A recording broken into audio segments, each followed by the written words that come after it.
নিতে আজকে এখানে হাজির হয়েছি। আমরা জীবনের নিরাপত্তা, বাংলাদেশের মানুষের জীবনের নিরাপত্তা, সমাজের ন্যায় বিচার প্রতিষ্ঠার জন্য আমরা এক দফার সিদ্ধান্তে উপনীত হয়েছি।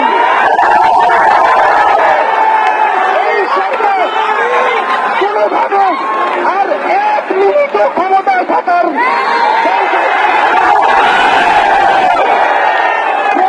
বলেছে গণভবনের দরজা খোলা আছে।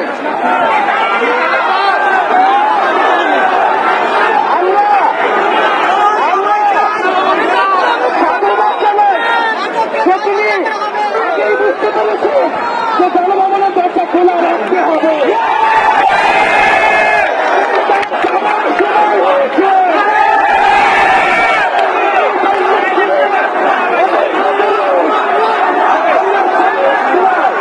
আমরা আপনাকে উৎখাত করার জন্য আসবো।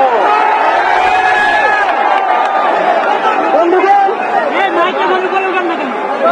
আমরা খুবই স্পষ্ট কথা, শুধু শেখ হাসিনাকে পদত্যাগ করলেই হবে না। এই যে খুন, লুটপাট, দুর্নীতি এই দেশে হয়েছে তার বিচার হতে হবে। আমরা পদত্যাগ দিয়ে তাকে কোনো এক্সিকিউট দিতে চাই না। তাকে পদত্যাগ করতে হবে, বিচারের আওতায় আনতে হবে। এবং শুধু শেখ হাসিনা নয়, পুরো মন্ত্রী পরিষদ, সরকার সবাইকে পদত্যাগ করতে হবে।